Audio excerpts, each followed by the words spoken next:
and welcome to the Off Base Podcast. The podcast, always with the big yawn to start it off.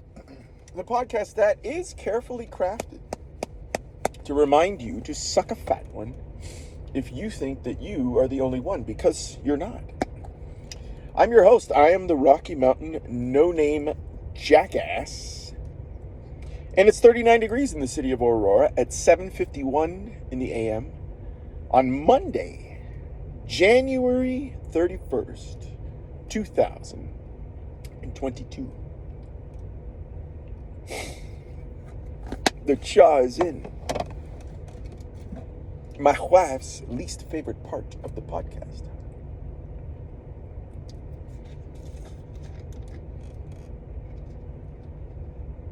Okay. All right. I think we're strapped in and ready to go. So let's do it. Bing. First and foremost, I am feeling fantastic right now because I have had 2 straight days of almost 8 hours of sleep, which is just phenomenal. I'm loving the fact that when my head hits the pillow, I go to sleep. Because my problem that I had in the past is I would sit there, lay there, and couldn't fall asleep, and then I just get up and then stay up for like 4, 5, 6 hours, and then come back in and get like 2 hours of sleep and then start the day. It's absolutely horribly unhealthy. So I'm extremely happy with the way my sleep here is going in 2022. It's pretty goddamn good. Very happy about that. And it colors everything else that you do during the day. Now, I do wish that my muscles recovered a little bit more. Stepson and I did a workout last Thursday, chest, shoulders, and tries. The gym was closed down because they had to close the base down because there was a snowstorm, which means the gym was closed down. So we did an at-home workout. We did a Tony Horton P90X. And when you're used to throwing up the weights, and all of a sudden you throw, body weight exercises at your muscles, which is mainly what the P90X workouts are. Like various different push-ups that we were doing, even one-handed push-ups. My fucking triceps are still sore from that workout. Still. And that was on Thursday. It's already Monday. So I wish my sleep could have recovered my triceps a little bit more. Either way, stepson and I did hit the gym on Saturday, because now we're doing 3 workouts a week. We're in our phase 3 of our year-long workout plan.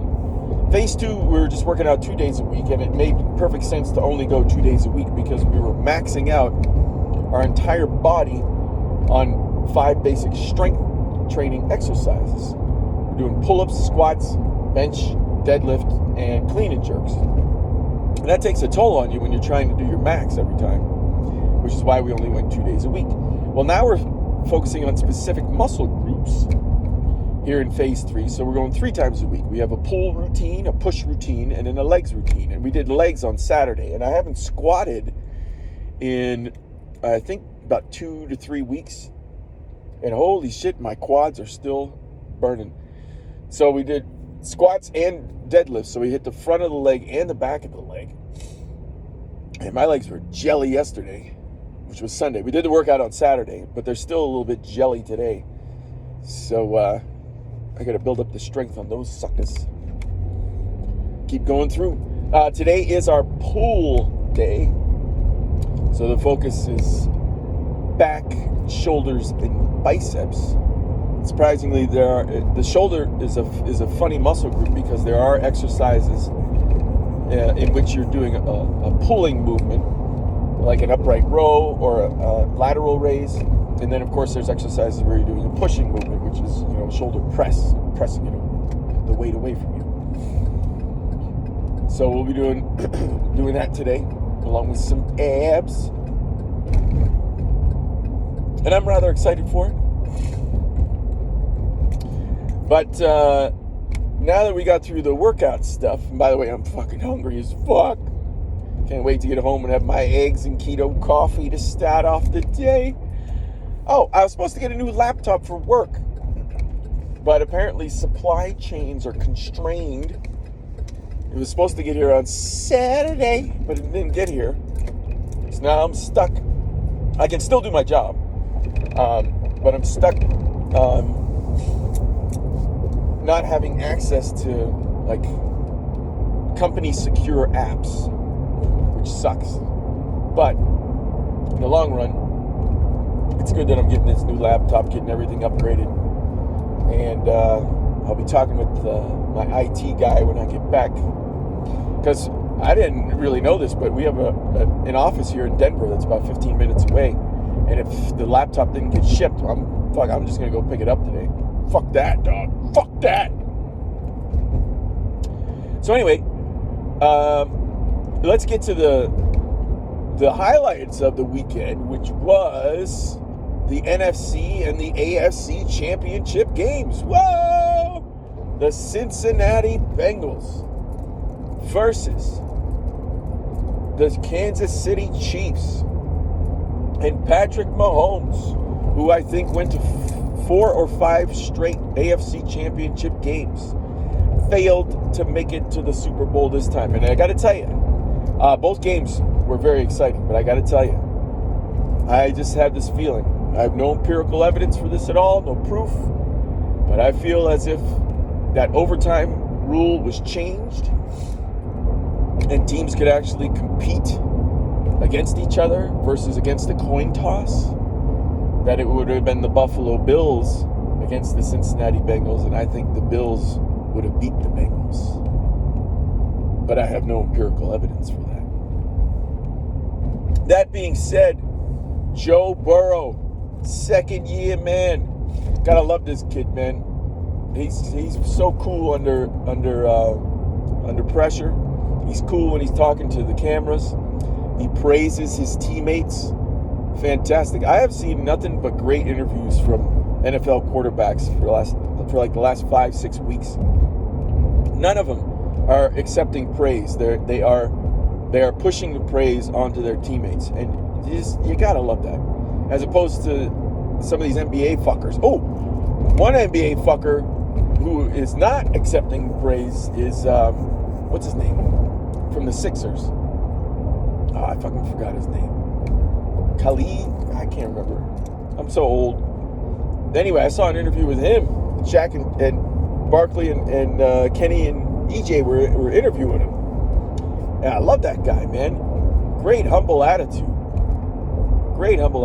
And watch the highlights of the game, and Shaq and Barkley in particular just highlighted the fact that I think maybe it was Kenny Smith highlighted the fact that because of the way this guy played, he's starting to approach superstar status. And what they were referring to is that if he's getting double teamed, he's not forcing shots just because he's, the biggest swinging dick on the court.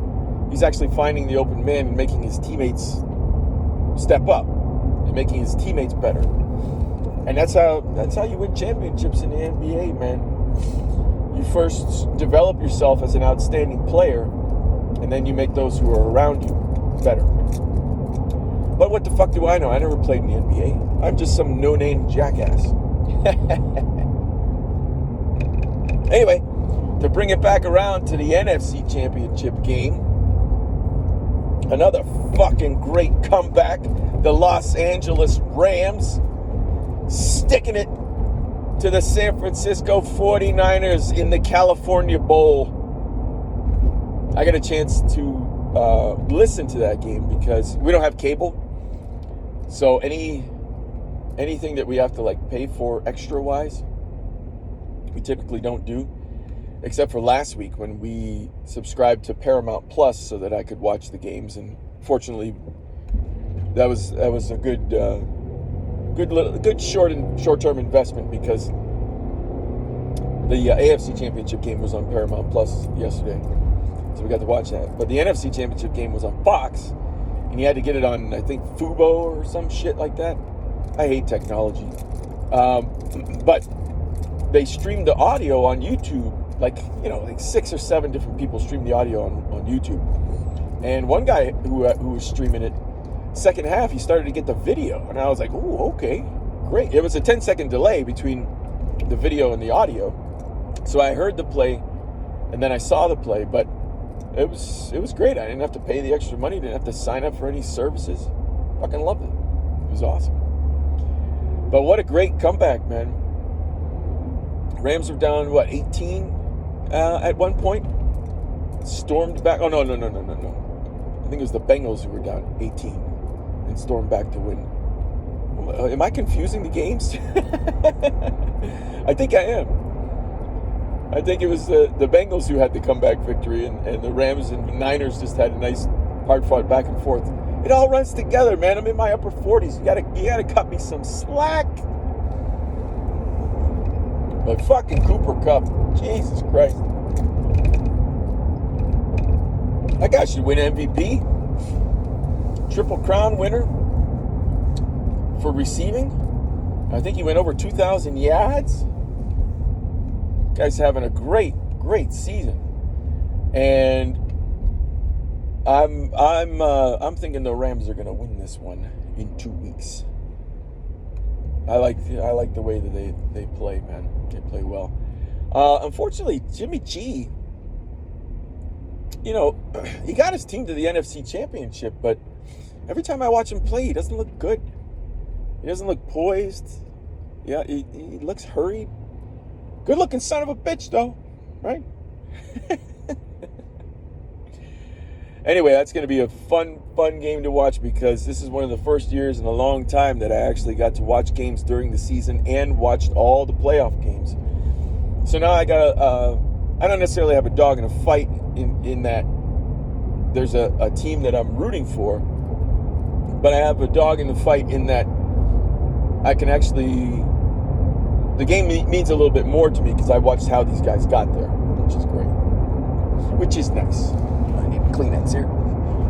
Beautiful morning here in Aurora, by the way. We got the sun coming up a little bit earlier these days because the days are getting longer. And just had a great view of the mountains when I was taking the kids to school as the sun was rising. Normally I comment on the mountain view once I get back on base, but I'm seeing it a little bit right now, and it went into the shadows because there's clouds coming over the sun in certain areas. But the sun was hitting it beautifully this morning, just carving out those details of the front side of the mountain range. It's very pretty, very pretty. In other words, I'm in a good mood. My wife and I, we had some disagreements over the weekend, and I'm not necessarily going to go into them this morning because overall we had a nice weekend. We really did. We went to a restaurant downtown. Let me see if I can remember the name of this one. It was an Italian restaurant. Bovenina's, I think the name was. Bovenina's Broken Italian. And we went with a couple that we met here when we first got here. And we all got a pasta dish for our main course. And wow, these fuckers know how to do homemade pasta. So my wife and I both got the same thing. We got an elk bolognese. The pasta was cooked perfectly. It was fresh pasta. There's nothing like fresh pasta. Nothing like it. And a couple opposite us, they got 2 other dishes, but they were pasta dishes. She didn't finish hers, and he had a couple bits of I think it was bucatini that he had left over. And I tasted everybody's pasta at the table, and everybody's pasta was cooked perfectly. Fresh pasta is the shit. That being said, the price wasn't too bad either for what we got. I mean, it was a pretty high scale restaurant. So the food was extremely good. The drinks were also very good. My wife had a couple cocktails that were pretty phenomenal, and the apps were good too. But it was it wasn't bad for the price, I gotta say. Got a nice bottle of wine too. I love talking to sommeliers. If anybody out there is starting to get into wine or wants to get into a wine, I'm telling you, when you go out to eat, just to have the sommelier come over to the table and just start talking to him. And these guys love to talk about wine, and you start to learn so much about it.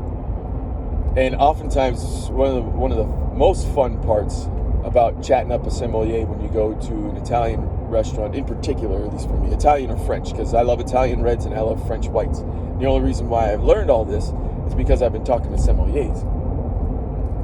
One of the best parts about it is you chat them up long enough and they'll start to bring you samples and be like, well, hey, would you like me to bring you a sample of this? Maybe you'll like that one to go with your meal. And I'm like, yeah. Now, this time around, they didn't do that because the wine that I ordered, I told them what everybody at the table ordered, and then to come up with some suggestions. And usually the first one that they suggest is going to be the best one because it's fresh in their mind, and they can picture or imagine how the flavors are going to blend together. And it was really good. It was a super Tuscan blend that was of the Cabernet Sauvignon variety. Very, very good wine. But it was funny when he named that one, then he named two other ones that he said, and I always say the same thing to the sommeliers. I said, well, we'll go with the first one because that's the first one that popped into your head. That oftentimes happens to me when I sit down and look at a menu, which, by the way, okay, here we go with a little bit of a rant, a little bit of a complaint. Get this off my chest. I fucking hate these fucking digital menus now. I hate them because you gotta zoom in on the area that you want to see the food. It's like, what the fuck? Just give me a fucking menu, I don't like it. Plus, the other reason why I don't like it is because I don't like taking my phone when I go out. I fucking hate it. I barely use my phone anyway. Barely. Drives me nuts. So I didn't take my phone out over the weekend, and I had to keep asking my wife to borrow her phone to scan the QR code. We must have scanned that thing like 6 times. Whereas if I just had a fucking menu right in front of me, I could have looked at everything. I hate technology, man. I really do. There's some aspects of it that are good, but we're pushing the limits. It's like how much more shit do we need? And all it does is just occupy time that you could be doing something else.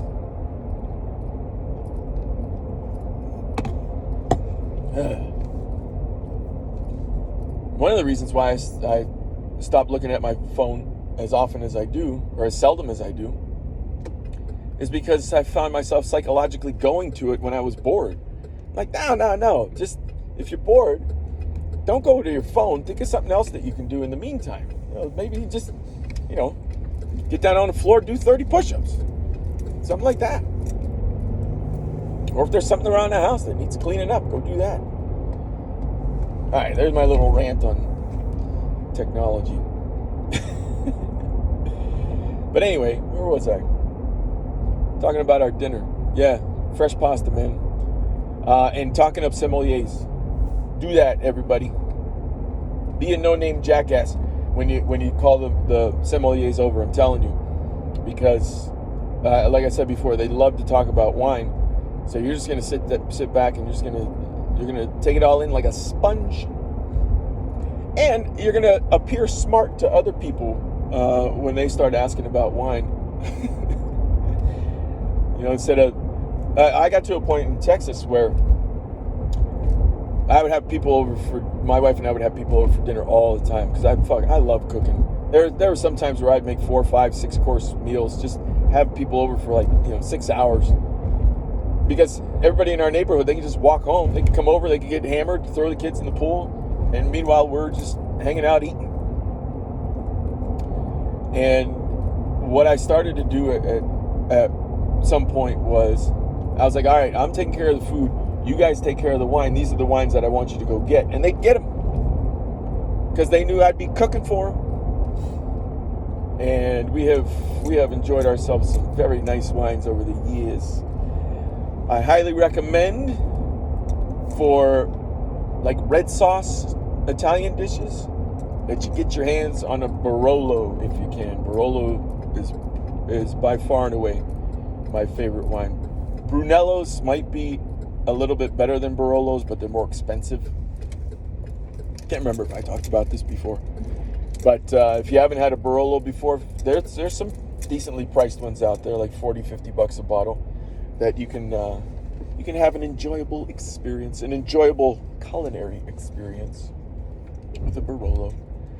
Speaking of which, the same couple that we went out with this past Saturday, we're having them over this coming Saturday, along with another couple. So this is the first time I can remember, second time since we've been here in Colorado that I'm going to be making dinner for people coming over. No, third time, because we had our next door neighbor over one time for a fancy kind of thing, and we had another family on base over for Christmas. So this will be the third time that I actually get to cook. I used to do it probably two times a month when we were back in Texas. So it's nice to have people to feed. I love putting a menu together, and I'm trying to figure out what I'm going to make. It's a Friday night dinner, so I'm probably going to have to do some stuff on Thursday night, which is also one of our workout nights. So I'll try to put a little bit of stuff together. Maybe get stuff marinating. There's a lemon goat cheesecake that my wife loves that I make. I'll probably make that. And it's going to be a blast. So here we go. About to get scanned, people. Oh, my stomach is rumbling. Holy shit. Good morning. Good morning. How's it going? Not too shabby. Fantastic. Have a good one, sir. Thank you. Yeah, I don't know. I always default to that Adam Sandler line. Not too shabby. Anybody remember that DVD he put out where he did the longest pee and when he was talking about how many beers he drank? Oh, I had 18 of them, man. How you always exaggerate how many beers you have when you're younger, just to show people that you got the biggest swinging dick. Like, I can drink a whole bunch, man. That's a great little DVD. I forgot what the name of it was. Came out like the same time the Jerky Boy stuff was coming out. But anyway, everybody, here we are back on the base. Downtown Denver in the foreground. Here it is. Mountains in the back. Little shadows over the mountains right now, but that's still okay. They look great. Yeah, they look good. So that'll do it for this morning. Last day of January. My son's birthday's tomorrow. Kid's gonna be 9. That little sucker. I love him. And I gotta wrap his present probably sometime during lunch today. All that being said, everybody have a great day out there. Stay motivated. Do what you need to do. Stay healthy. Stay strong. And I'll smell you tomorrow.